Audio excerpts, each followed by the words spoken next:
नमस्कार, खास मुलाकात में आपका स्वागत है। मैं हूं विजय कुमार। तेलंगाना के चर्चित पूर्व आईपीएस अधिकारी वीके सिंह साहब आज हमारे साथ हैं और वीके सिंह साहब की छवि एक बेदाग और बेबाक अधिकारी की रही है।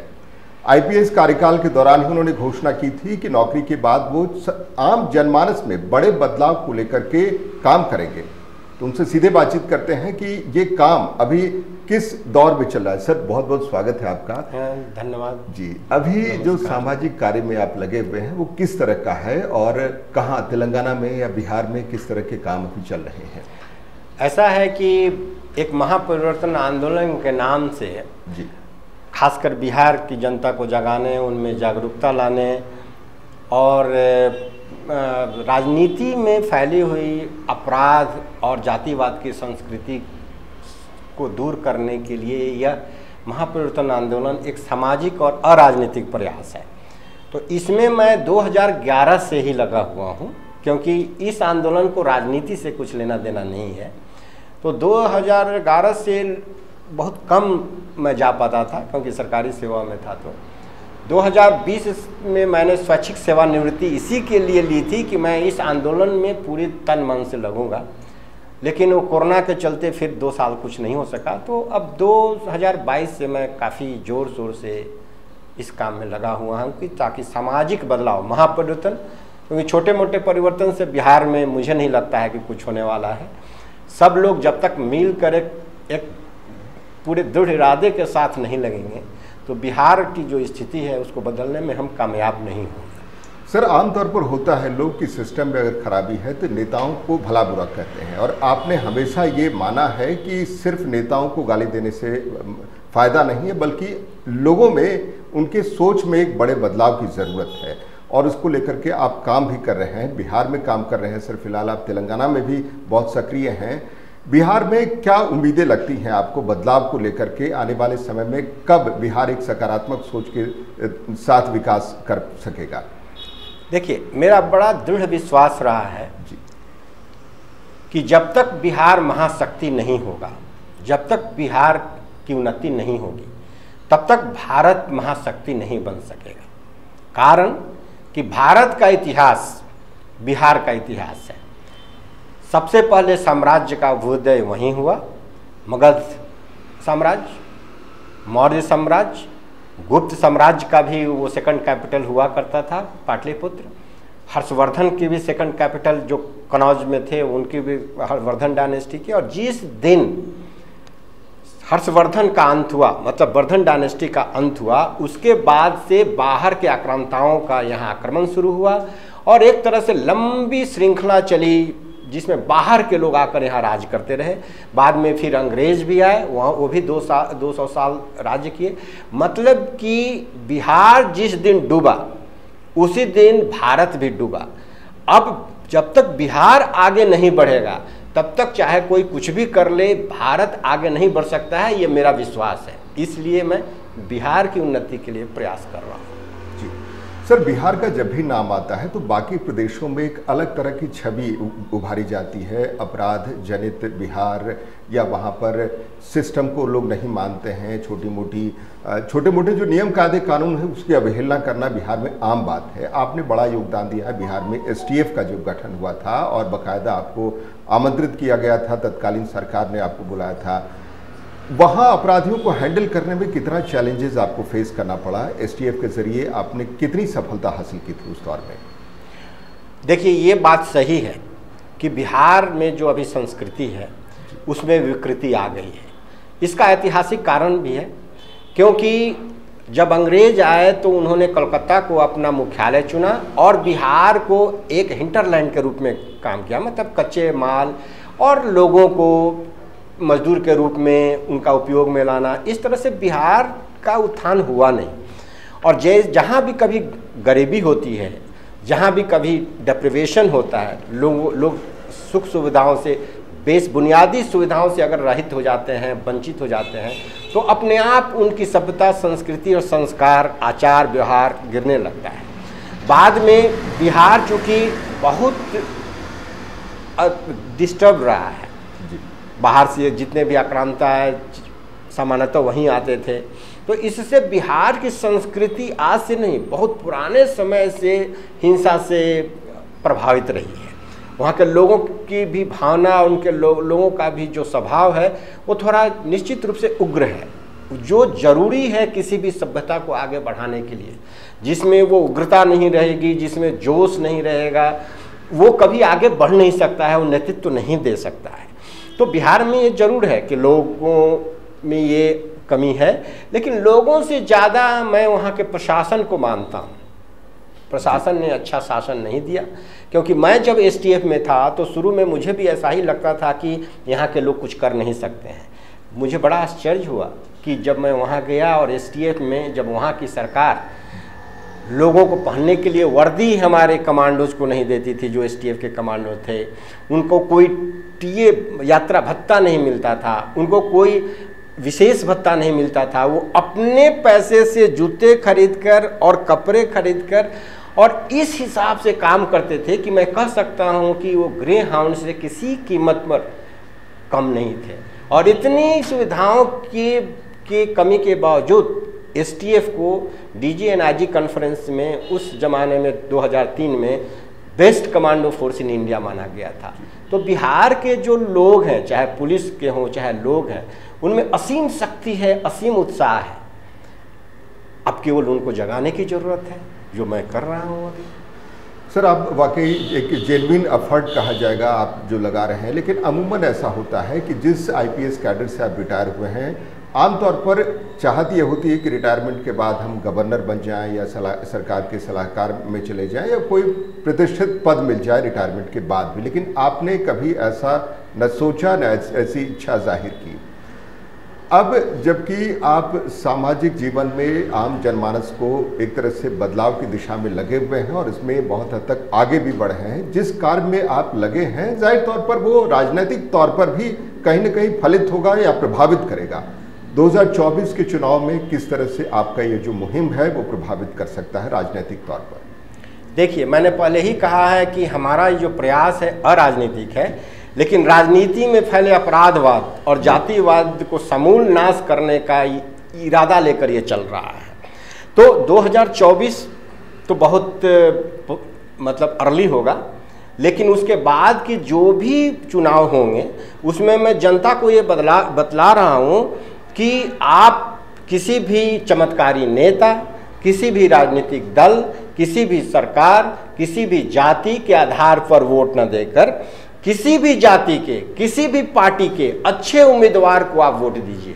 देखिए राजनीति थोड़े समय में कैसे बदलेगी, और जब राजनीति बदलेगी तो सरकार बदलेगी और उनके सोचने का ढंग बदलेगा। तो विकास तो बिहार में या भारत में 5 साल में जो होगा, जो किसी ने सोचा नहीं होगा, लेकिन हमारी सोच में थोड़े से बदलाव की ज़रूरत है और उसी के लिए मैं आने वाले चुनाव में प्रयास कर रहा हूँ। सर, तेलंगाना में जेल सुधार को लेकर के जब भी बात होती है तो आपका नाम बहुत पहले आता है और एक अभिनव प्रयोग किया था जिसे एक मॉडल के तौर पर भी बाकी राज्य अपनाने की कोशिश कर रहे हैं। ये क्या था, कैसे समझाएंगे आप? ऐसा है कि भारत में सरकार, यहाँ की जो ब्यूरोक्रेसी है, यहाँ के लोग हैं और प्रेस, सभी को जेल व्यवस्था कैसे होनी चाहिए इसके बारे में बहुत ही कन्फ्यूजन है। उनको पता ही नहीं है कि आखिर जेल व्यवस्था कैसी हमें रखनी है। 2 तरह की, एक रेट्रिब्यूटिव पनिशमेंट होता है, एक रिफॉर्मेटिव होता है। तो हम लोग अभी यही तय नहीं कर पाए हैं कि हम लोग जेल को एक पनिशमेंट सेंटर बनाना चाहते हैं, लोगों को वहाँ सजा देना चाहते हैं, या उनको सुधारना चाहते हैं। तो हमारे पूरे जेल भारत के इसी से कन्फ्यूजन में, इस कन्फ्यूजन से बड़ा ही ग्रसित है, नंबर 1। नंबर 2 कि हमारी सरकार जेल को कोई प्रायोरिटी नहीं देती है, जबकि मेरा मानना है कि अगर आपको अपराध रोकना है तो जेल में सुधार पुलिस से पहले जरूरी है। जो कोई भी बड़ा से बड़ा आतंकवादी, बड़ा से बड़ा अपराधी आएगा, उसको जेल में हम बहुत हद तक सुधार सकते हैं अगर जेलों में थोड़ा सा परिवर्तन लाया जाए। लेकिन जो भी अभी सिस्टम अपनाया जा रहा है पूरे देश में जेल में, वहाँ तो और अपराधी पैदा होंगे, क्योंकि जेल तो एक फैक्ट्री है अपराधियों को पैदा करने की, और हमने उस दिशा में कोई काम नहीं किया है। तो तेलंगाना में हमने वही काम किया। हमने तेलंगाना जेल को एक सुधारवादी केंद्र के रूप में बनाकर एक प्रयोग किया कि इससे क्या होता है, और उसका बड़ा ही अंतर पड़ा। अंतर ये पड़ा कि 15 जेल तेलंगाना में बंद हो गए, जबकि चारों तरफ जेलों में संख्या बढ़ रही है, लोगों को रहने की जगह नहीं है। तो मैंने अपने सरकार को, तेलंगाना सरकार को लिख कर दिया था कि आप दूसरे राज्यों में जहां ज़्यादा लोग कैदी हैं उनको हम लोग यहाँ एकोमोडेट करेंगे और उन पर चार्ज करेंगे, जिससे प्रति कैदी हम लोग 10,000 रुपये लेंगे, और हमारे यहाँ खाली जगह है, हमारे जेल बंद हो रहे हैं। अगर उनको नहीं करेंगे तो हम अपने पूरे जेल को या तो ओल्ड एज होम बना देंगे, या ऑर्फनेज बना देंगे, या डेस्टिट्यूट्स और लेडी वीमेन जो हैं, जो एबंडेंट हैं, उनको देकर हम एक बहुत बढ़िया सोशल सर्विस नेटवर्क तैयार कर सकते हैं, जो हमारे जेल बंद होते जा रहे हैं। लेकिन ये सब कॉन्सेप्ट्स न सरकार को समझ में आती है, न उनमें रहने वाले जो, मतलब सरकार क्या है, सरकार की तो मंशा हमेशा अच्छी रहती है, लेकिन जो उनमें रहते हैं लोग, उनके लिए प्रायोरिटी है ही नहीं, न उनको समझ में आती है, न उनको इस बात को कोई प्राथमिकता देते हैं। इसीलिए जेल की ऐसी बुरी हालत है। नहीं तो मैं तो कहता हूँ कि पूरे भारत में अपराध पर 6 महीने से 1 साल के अंदर में, बिहार हो चाहे उत्तर प्रदेश हो, बिना बुलडोजर के, बिना एनकाउंटर के 1 साल के अंदर अपराध को पूरी तरह से नियंत्रण में लाया जा सकता है, लेकिन हम चाहते नहीं हैं इसको नियंत्रण। तो वीके सिंह साहब ने जेल सुधार को लेकर के जो प्रयास किए उसका सकारात्मक असर भी देखने को मिला है, और ये काम जारी है। जाहिर तौर पर उनका प्रयास एक शुरुआत था, लेकिन समग्र रूप से जितना बड़ा बदलाव वो चाहते थे, संभव है वो नहीं हो सका है। इसको लेकर के उन्होंने कई बार बेबाक टिप्पणियां की हैं। सर, आप कार्यकाल में रहने के दौरान he is it police question mark नाम से किताब भी लिखा, जिसमें एक इंट्रोस्पेक्शन था पुलिस के लिए। तो कितना सहज होता है एक इनकम्बेंट अधिकारी के लिए कि वो पद पर रहते हुए अपनी खामियों को जनता के साथ शेयर करें? देखिए, हम अपने जो सही बात को बोलने की मेरी आदत नहीं है, मैंने इसको अपना सिद्धांत बनाया है। ऐसा नहीं है कि मैं नहीं जानता हूं कि अगर मैं ये बात बोलूंगा तो इससे हमको नष्ट होगा, हमको कष्ट होगा, ये मुझे पता है। उस किताब को पब्लिक ने बड़े पॉजिटिव रूप में लिया था। तो वो मैंने उस किताब में इज इट पुलिस से ही, आपको पता हो चल रहा है उसके शीर्षक से ही, कि अभी जो पुलिस व्यवस्था है जी, लोग बोलते हैं पुलिस खराब है, पुलिस काम नहीं कर रही है, पुलिस बहुत भ्रष्ट है। अरे पुलिस जनता के लिए बनी ही नहीं है ना भाई। पुलिस तो जो भी प्रशासन है, जो भी सरकार में है, जो भी सत्ता में है, उसकी रक्षा के लिए, उसकी सत्ता को हमेशा शाश्वत बनाए रखने के लिए, काम करने के लिए बनी है। अंग्रेजों ने वैसे ही ढंग से बनाई थी। तो जनता क्यों सोचती है कि भाई जनता हमारी सेवा नहीं कर रही है? पुलिस तो जनता की सेवा के लिए बनी ही नहीं है, वो कर ही नहीं रही है। तो जनता अगर कन्फ्यूजन में है, उसको समझ में नहीं आती है, तो इसके लिए दोषी पुलिस नहीं है। क्योंकि अगर जनता चाहती है कि पुलिस उनके लिए काम करे, तो उनको पुलिस व्यवस्था में सुधार के लिए काम करना पड़ेगा। तो पुलिस व्यवस्था में सुधार के लिए सुप्रीम कोर्ट ने भी गाइडलाइंस दिया है। उस गाइडलाइंस को पूरे देश में कोई भी सरकार नहीं मान रही है, कोई भी राजनेता नहीं मान रही है, और जनता बड़े ही प्रेम से सोई हुई है और केवल रोती चिल्लाती है, पुलिस हमारी सेवा नहीं कर रही, पुलिस कोई न्याय नहीं कर रही। अरे पुलिस न्याय तो कर आपके साथ क्यों करेगी? उसको तो अन्याय के लिए ही बनाया ही गया है, उसका तो यूज ही हो रहा है उसी के लिए, अन्याय करने के लिए, ताकि आपको दबाया जा सके। और अगर आप चाहते हैं तो सुप्रीम कोर्ट का जो गाइडलाइंस है उसको आप अमल में ले आइए। उसके लिए जनता को अपनी आवाज़ मुखर करनी होगी, उसके लिए जनता तैयार नहीं है, तो पुलिस जैसी है वैसी रहेगी। तो इजिट पुलिस में मैंने यही लिखा है जी, कि ये विडंबना है कि जनता की समझ में नहीं आती है कि पुलिस उसके लिए नहीं बनी है, और पुलिस को दोष देती है। तो पुलिस तो सरकार और सत्ता में जो है उनके लिए बनी है, उनकी सेवा कर रही है। सर, रिटायरमेंट से पहले कुछ आपने यूनियन होम सेक्रेटरी को लेटर भी लिखा था कि जिस उम्मीद, जिस आकांक्षा के साथ आपने आईपीएस ज्वाइन किया था, शायद वो आप समग्र तौर पर पूरा नहीं कर सके। एक अधिकारी के लिए कितना भावनात्मक तौर पर दुखद होता है ये कहना कि रिटायरमेंट के बाद वो जितनी बड़ी चाहत थी उनकी काम करने की, उसको वो पूरा नहीं कर सके, और रिटायरमेंट के बाद दूसरे रूप में वो काम करेंगे। मैं तो सेवानिवृत्त हुआ नहीं, मैंने स्वैच्छिक सेवानिवृत्ति ली थी। और ये बात सही है कि मैंने एक पत्र भी लिखा था इस सरकार को और भारत सरकार को भी, कि मैं मानता हूं कि पुलिस अधिकारी के रूप में मैं बड़े ही जोश से और बड़े ही संकल्प के साथ मैंने ज्वाइन किया था, लेकिन आज मैं अपनों को एक बड़ा ही असफल पुलिस अधिकारी मानता हूँ। मैं पुलिस सेवा में मैं मानता हूं कि मैं पूरी तरह असफल हुआ, क्योंकि जिस समय मैंने पुलिस सेवा ज्वाइन की थी उस समय जैसी पुलिस की स्थिति थी उससे थोड़ा खराब ही हुआ है, अच्छा नहीं हुआ है। तो जब मेरे इतने करने के बाद भी पुलिस में कोई अंतर नहीं हुआ और ख़राब ही हो गया तो मैं तो पूरी तरह से असफल हुआ। तो इसीलिए मैं अपने को एक असफल पुलिस अधिकारी मानता हूँ। बिल्कुल सर, आपकी ये स्वीकारोक्ति आपकी एक बेबाक टिप्पणी आपकी उदारता और ईमानदारी को ही प्रदर्शित करती है। आम जनता में जो एक इम्प्रेशन है कि वीके सिंह साहब ने ईमानदारी से आम लोगों के हित में काम किया, भले वो इस बड़ी व्यवस्था में पूरी तरह से बदलाव न ला सके हों। सर, स्वैच्छिक सेवानिवृत्ति से पहले जिस तरीके से आपने सरकार के बारे में कहा, तो क्या सरकार की तरफ से या मुख्यमंत्री या कोई बड़े मंत्री ने आपसे उस समय, लीडरशिप ने आपसे संपर्क किया, कुछ मनाने की कोशिश हुई थी उस ज़माने में? नहीं, सरकार ने मनाने की यही कोशिश की कि उसने पहले तो मेरी प्रोन्नति बंद कर दी, दूसरे उन्होंने बड़े ही फ्लिमजी ग्राउंड्स पर मुझे चार्ज दिए कि, और तो जिसके कारण आज तक मेरा न कोई पेंशन मिला है, न सरकार से कोई सुविधा जो होती है रिटायरमेंट के बाद वो नहीं मिली है। उसके ऊपर से चार्ज भी मिला है। तो सरकार ने हमें काफ़ी चीज़ें दी हैं, ये सब चीज़ें, लेकिन सरकार का काम है ये करना। मेरा काम जो था मैं कर रहा था।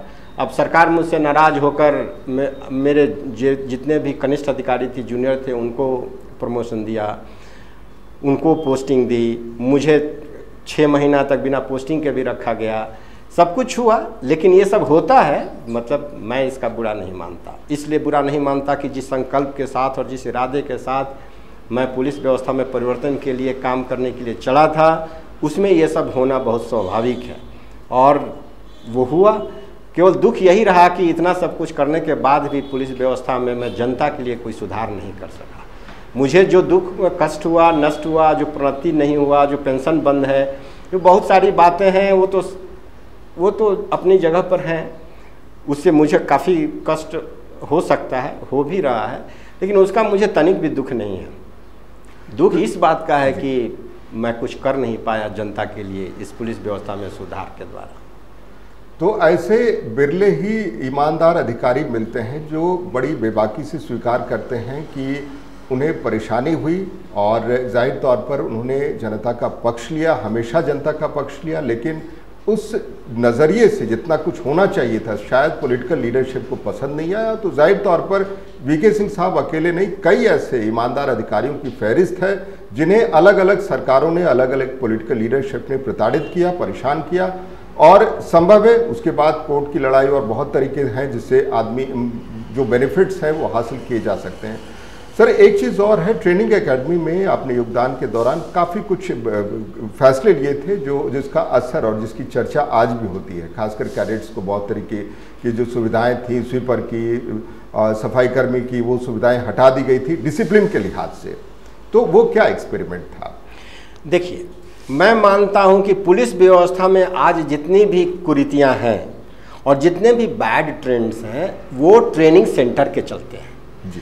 हमारे ट्रेनिंग सेंटर में हम लोग रोबोट्स और साडिस्ट बनाते हैं। अगर ये ट्रेनिंग सेंटर को बंद कर दिया जाए तो मुझे लगता है कि 50% पुलिस व्यवस्था में जो बुराइयां हैं वो दूर हो जाएंगी। तो उसमें एनपीए भी शामिल? बिल्कुल, पूरी तरह से शामिल है। और इसी से तो और सब, ये भी मेरे ऊपर सरकार ने चार्ज लगाया है।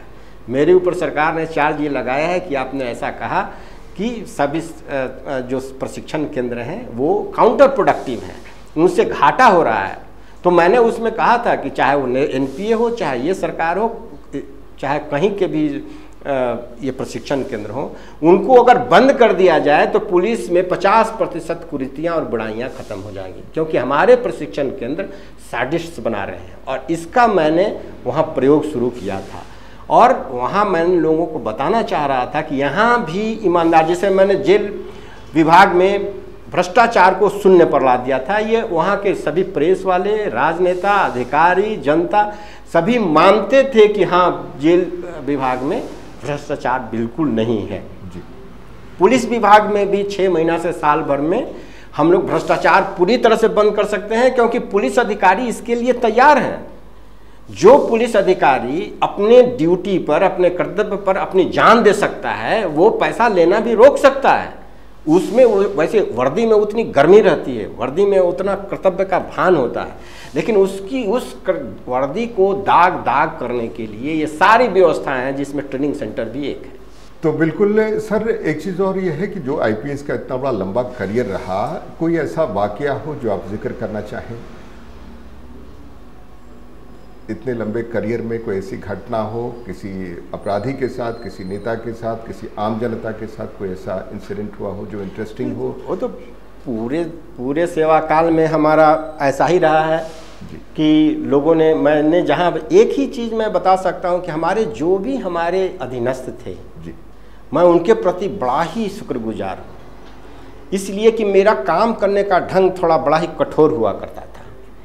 छोटी सी चीज़ों पर मैं इसको बर्दाश्त नहीं करता था कि आप जो आपकी कर्तव्य की सीमा है उसको अगर, और आप जो कर्तव्य बना है अगर उससे आप थोड़ा भी विचलित होइएगा तो हम इसको बर्दाश्त नहीं करेंगे, चाहे आप हो। तो मैं इस मामले में बड़ा कठोर हुआ करता था लोगों के साथ, लेकिन मुझे शुरू से इतना ज़्यादा उनकी लॉयल्टी मिली, मतलब एएसपी डेज से लेकर और जेल विभाग में जब तक मैं था, लोगों ने, हमारे अधीनस्थ कर्मचारियों के मन में मेरे प्रति जो श्रद्धा थी और जिस तरह से उन लोगों ने, चाहे बिहार में एसटीएफ के लोगों ने, चाहे ग्रेहाउंड्स में, चाहे जेल विभाग में, चाहे अनंतपुर में, मेदक में, जहाँ भी मैंने काम किया, इस तन मन से उन लोगों ने हमारा साथ दिया। इसी से लगता है, मैं बार बार बड़े विश्वास के साथ ये कहता हूँ कि भारत में प्रशासन में बदलाव लाया जा सकता है। 1 साल के अंदर हम पूरी व्यवस्था को बदल सकते हैं। ये मैं अपने बल पर नहीं बोलता हूँ, मैं इस बल पर बोलता हूँ कि हमारे साथ जो लोग काम किए हैं उनमें मैंने जो जोश देखा है। इसमें एक वाक्य में मैं बता रहा हूँ, नाम नहीं लूँगा। अनंतपुर में एक बड़े राजनेता के भाई ने एक सिपाही को रात में गश्ती के समय में जब वो कुछ पूछ रहा था तो उन्होंने कहा कि तुम्हारी क्या हैसियत है कि तुम हमसे पूछोगे कि हम कहाँ जा रहे हैं और मेरी गाड़ी का तुम चेक करोगे। तो उन्होंने कहा कि सर ये तो मेरा काम है, आप ऐसा क्यों बोल रहे हैं। तो उन लोगों ने मारा, जिससे उसका दांत टूट गया। वो हॉस्पिटल में गया, फिर पुलिस स्टेशन गया। पुलिस स्टेशन में गया तो लोगों ने केस मना कर दिया। उन्होंने कहा कि केस हम नहीं कर सकते हैं, क्योंकि वो बहुत बड़े राजनेता थे, उनके भाई और उन्हीं से काफ़ी सरकारें चलती थी, तो किसकी हिम्मत थी कि उनके खिलाफ। मैं अभी नया गया ही था, केवल 15 दिन मुझे हुआ था गए हुए।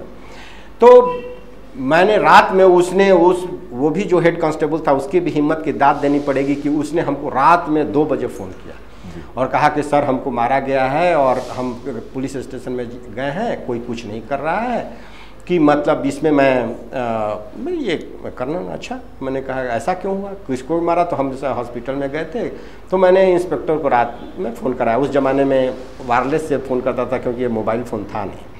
तो उस समय मैंने फ़ोन किया कि क्यों भाई, ये क्या बात है, क्या सही है। तो उन लोगों ने कहा कि हाँ सर मारा तो गया है, लेकिन वो लोग बोल रहे हैं कि ये पिए हुए था, इसलिए रोड पर गिर गया है, इसलिए इसका दांत टूट गया है, हम लोग नहीं मारे हैं। तो हमने कहा कि सच्चाई क्या है, आपको क्या लगता है। तो उसने कहा मुझे तो लगता है कि सर मारा गया है। तो वो जो इंस्पेक्टर था वो उन्हीं के द्वारा वहाँ उसकी पोस्टिंग कराई गई थी, उसी राजनेता के द्वारा। पूरी दुनिया जानती थी कि ये जो इंस्पेक्टर है वो उनका चमचा है। वो जो कहेंगे, वो अगर कहेंगे कि फेक इनकाउंटर किसी का कर दो तो ये कर सकता है, मतलब इस तरह की उसकी छवि थी।